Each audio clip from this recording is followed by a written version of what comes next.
আল্লাহ তাআলা বলেন, ইয়া আইয়ুহাল্লাযীনা আমানু কুতিবা আলাইকুমুস সিয়াম কামা কুতিবা আলাল্লাযীনা মিন ক্বাবলিকুম লাআল্লাকুম তাত্তাকুন।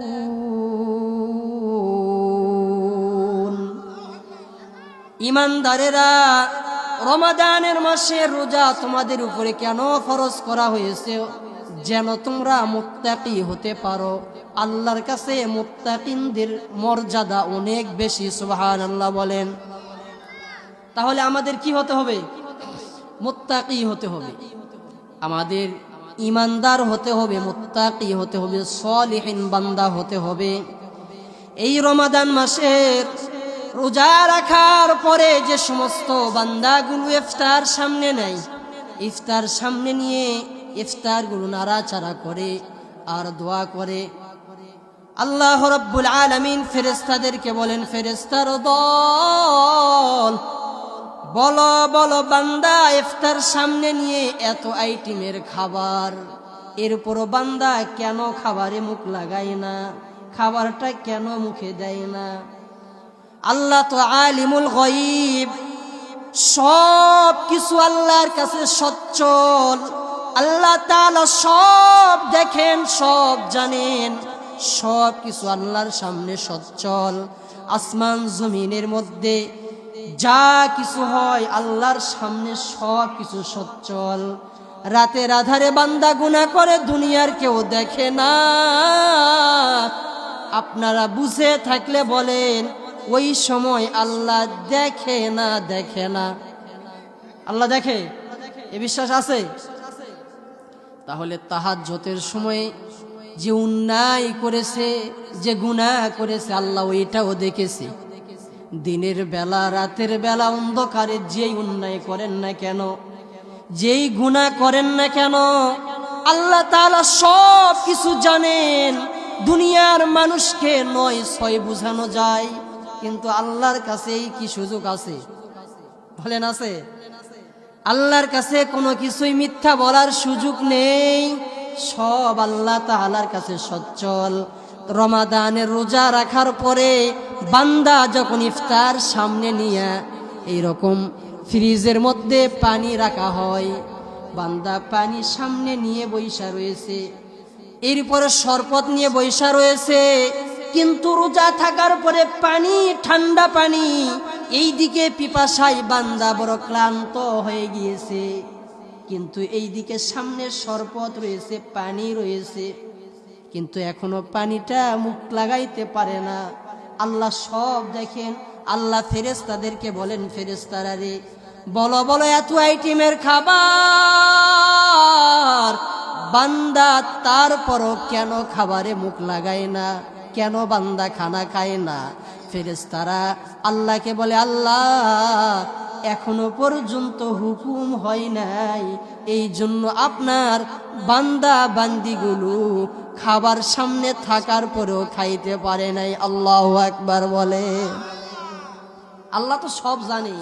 বান্দা ইফতার নিয়ে দোয়া করতেছে, নাড়াচাড়া করতেছে। দুইটি সময় রমাদানে আল্লাহর কাছে দোয়া কবুল হয়ে যায়। সুবহানাল্লাহ বলেন। কয়টি সময়? দুইটা মুহূর্তের সময় আল্লাহর কাছে বান্দার দোয়া কবুল হয়ে যায়। একটা সময় হলো ইফতার সামনে নিয়ে বান্দা যখন দোয়া করে, বান্দার দোয়াটা মুহূর্তে কবুল করে নেওয়া হয়। সুবহানাল্লাহ বলেন। তাহলে রমজান মাসের রোজাদারদের গুরুত্ব, রোজাদার যারা বান্দা হবে আল্লাহ তাআলার কাছে ওই সমস্ত বান্দাদের মর্যাদা কত একটু শোনেন। ইফতার সামনে নিয়ে বান্দা বৈশা রয়েছে, শরবত সামনে, পানি সামনের পরও খায় না। আল্লাহ বলে, ফেরেশতার দল, বলো বলো বান্দা কেন খাবার খায় না? ফেরেশতারা বলে, আল্লাহ এখনো হুকুম হয় নাই, এখনো আজান হয় নাই। বুঝতেছেন কথা না? আপনারা আজানের আগে ইফতার করেন নাকি? তাহলে একটু হুহা করেন, একটু কথা বলেন। তাহলে এখনো হুকুম হয় নাই, এই জন্য বান্দা আমরা ইফতার করতে পারি না। আজান না হলে কি ইফতার নেওয়া যায়?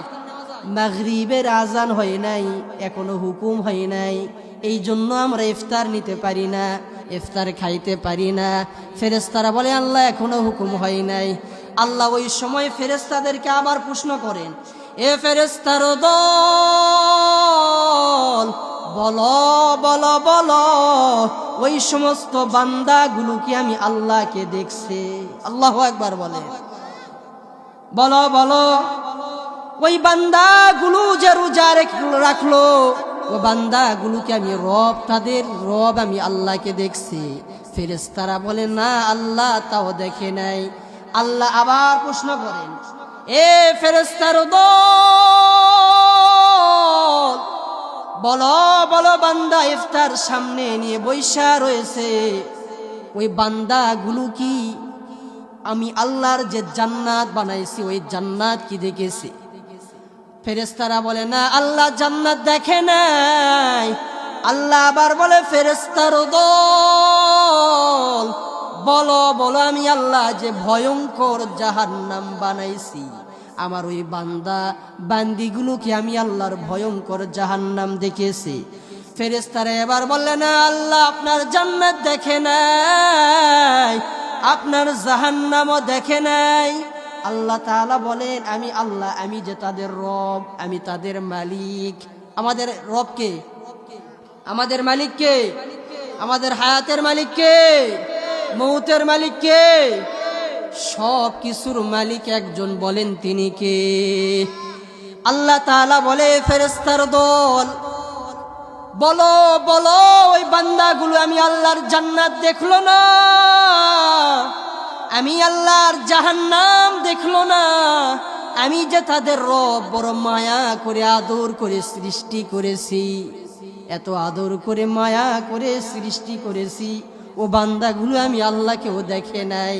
এ ফেরেশতার দল, তোমরা সাক্ষী থাকো, যে সমস্ত বান্দাগুলো আমি আল্লাহকে দেখলো না, আমি আল্লাহর জান্নাত দেখলো না, জান্নাতের নাজ নিয়ামত গুলো পর্যন্ত দেখলো না, আমি আল্লাহর যে ভয়ঙ্কর জাহান্নাম, ওই জাহান্নাম গুলোও দেখলো না।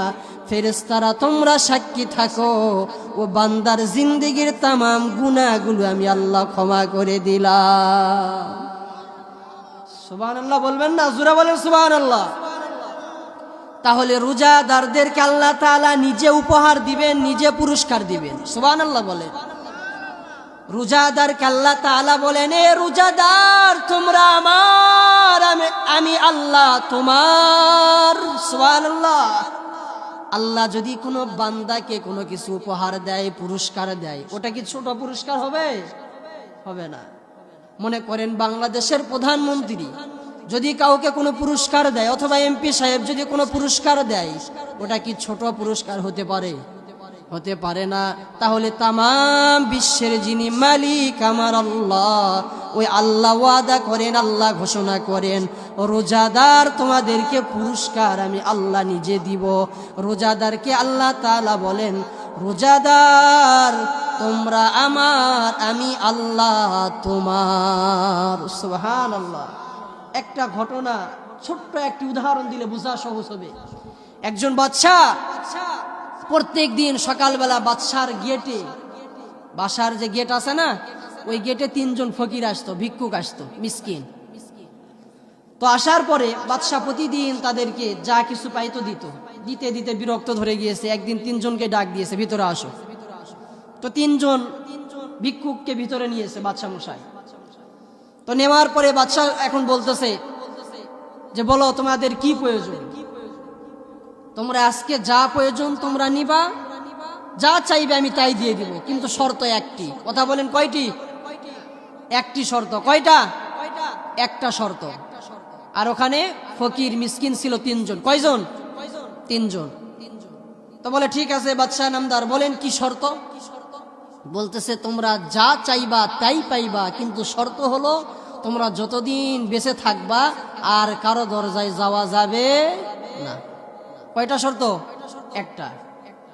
যা আজকে চাইবে। কে বলতেছে? বাদশা বলতেছে ওই 3 জন ফকিরকে, মিসকিন মুসাফিরকে বলতেছে, যে মুসাফিরেরা, তোমাদের কি প্রয়োজন তোমরা যা চাইবে তাই পাইবে, তবে আমার শর্ত একটি, আর কোনোদিন কারো দরজায় যাইতে পারবা না।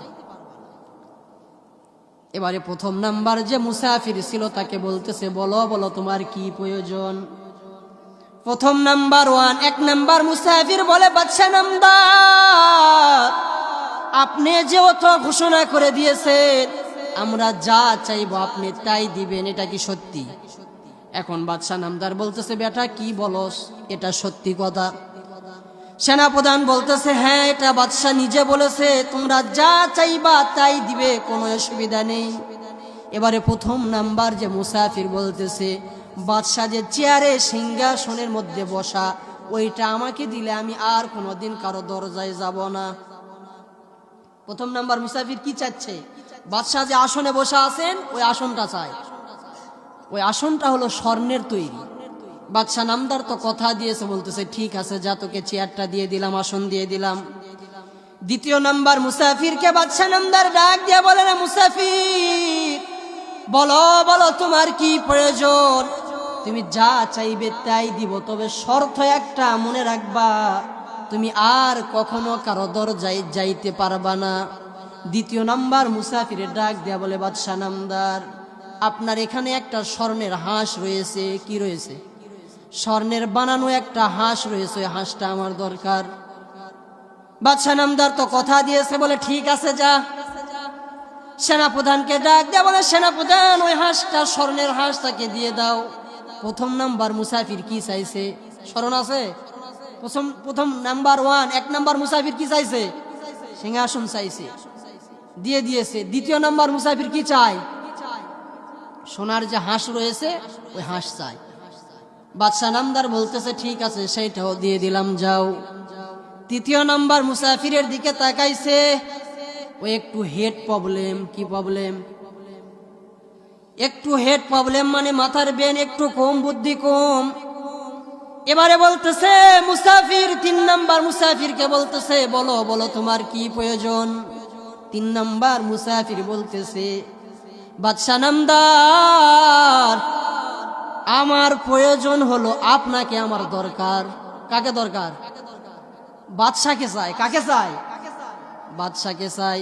বাদশা নামদার বলতেছে, এ মুসাফির, প্রথম নাম্বার মুসাফির চাইলো আমার সিংহাসন যেটা স্বর্ণের দ্বারা তৈরি, ওখান থেকে অল্প অল্প অল্প করে যদি ওই সিংহাসন থেকে অল্প অল্প করে স্বর্ণ বিক্রি করে, ওখান থেকে যে টাকা আসবে তার 14 পুরুষ পর্যন্ত চলতে পারবে, কোনো অসুবিধা নেই।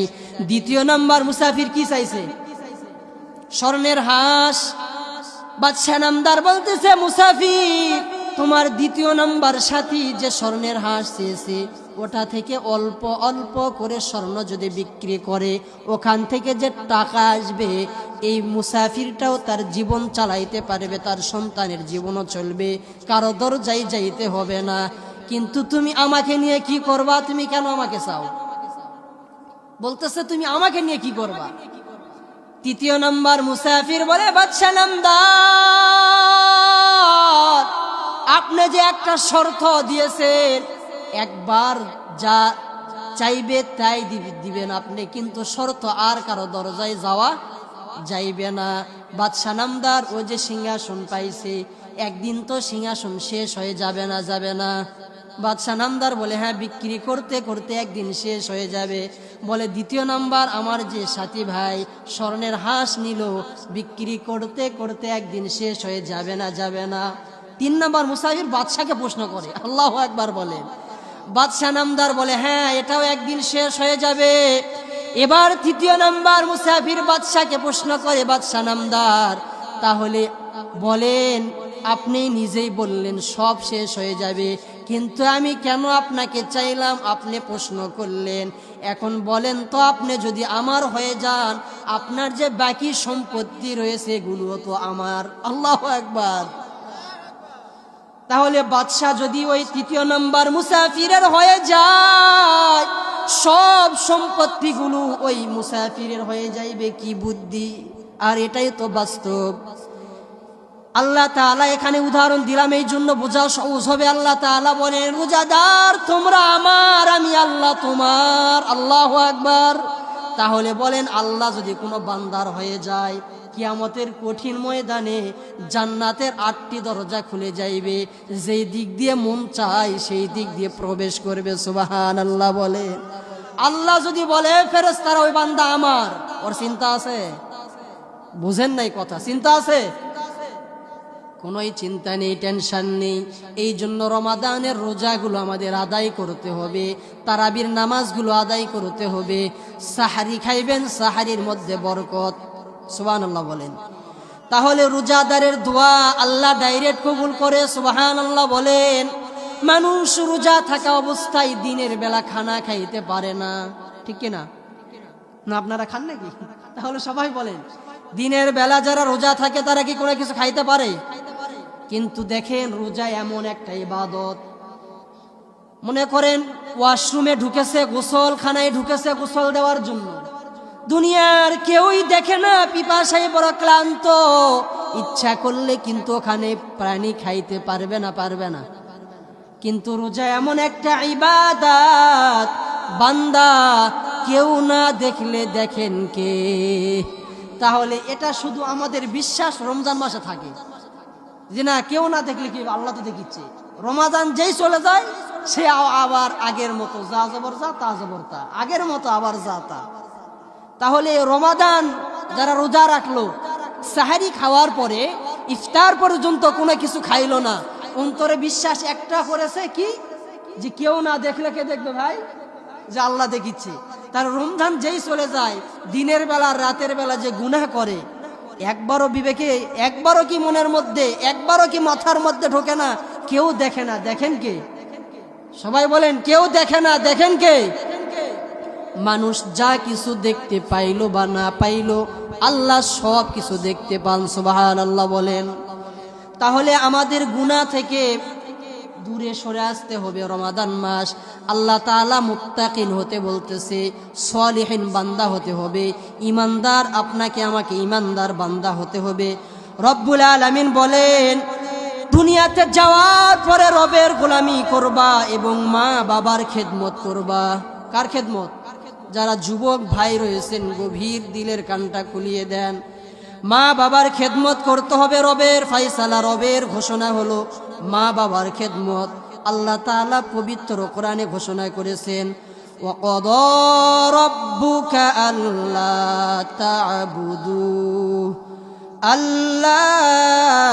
তা'বুদু ইল্লা ইয়্যাহু ওয়া বিল ওয়ালিদাইনি ইহসানা। আল্লাহু আকবার বলেন।